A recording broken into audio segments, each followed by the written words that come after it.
তিন আমল করলে 70% সালাত আপনার ঠিক, বাকি 30% শয়তানের ওয়াসওয়াসা থাকলে বাকি স্টেপ নিতে হবে। এর 1 নম্বর, সালাতে দাঁড়ানোর পর এদিক সেদিক তাকানো যাবে না। আপনার সিজদার জায়গাকে আপনাকে টার্গেট ঠিক করে একদম চোখটুকু ওইখানেই রাখতে হবে। আপনার সিজদার জায়গায় আপনার চোখ রাখতে হবে। ডানে নড়াবেন, বামে নড়াবেন, উপরে মাথা তুলবেন, নিচে তুলবেন, আপনার মনোযোগ আসবে না।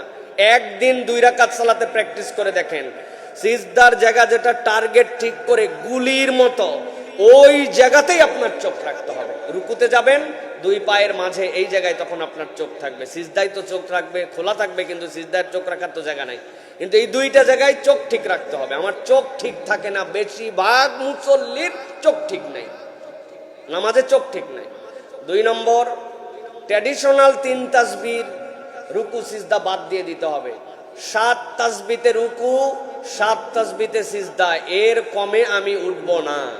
এটা আপনি ঠিক করেন 2 রাকাত নামাজে, আজকেই জুমার সালাতের পরে আপনি করে দেখেন।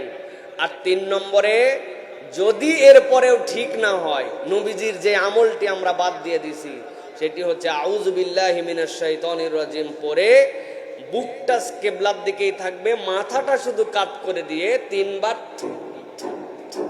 থুতু ফেলার মতো ইশারা করতে হবে। এই 3টা আমল করে দেখেন, আপনার সালাতের মধ্যে আপনি নতুন সৌন্দর্য খুঁজে পাবেন ইনশাআল্লাহ। প্রিয় ভাইয়েরা, বাকি যে 30 ভাগ, ওইটার জন্য আলাদা ডোজ আছে।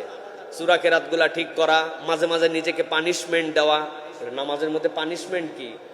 আমি আলাম তারা কাইফা ফাআলা রাব্বুকা বিআসহাবিল ফিল আলাম ইয়াজআল কাইদাহুম ফি তাদলিল এই পর্যন্ত মনোযোগ রাখছি।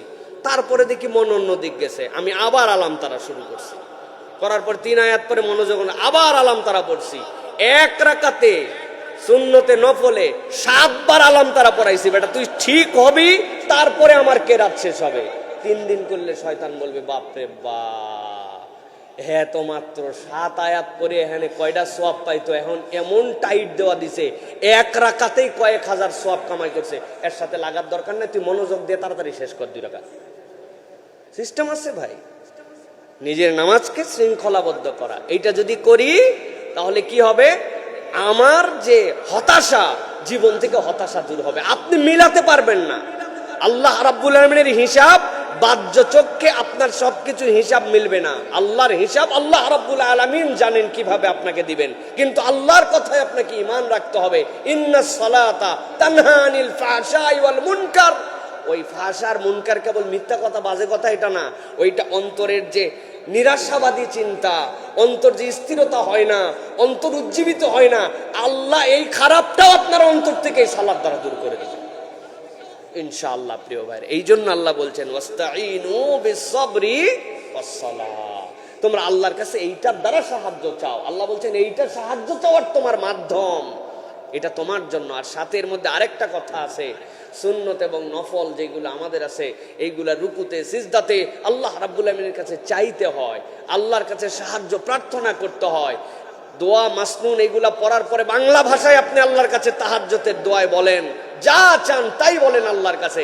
বান্দা যখন এই সালাতের মাধ্যম দিয়ে চায়, আল্লাহ তখন ওই বান্দাকে দিয়ে দেন। সুবহানাল্লাহ ওয়া বিহামদিহি।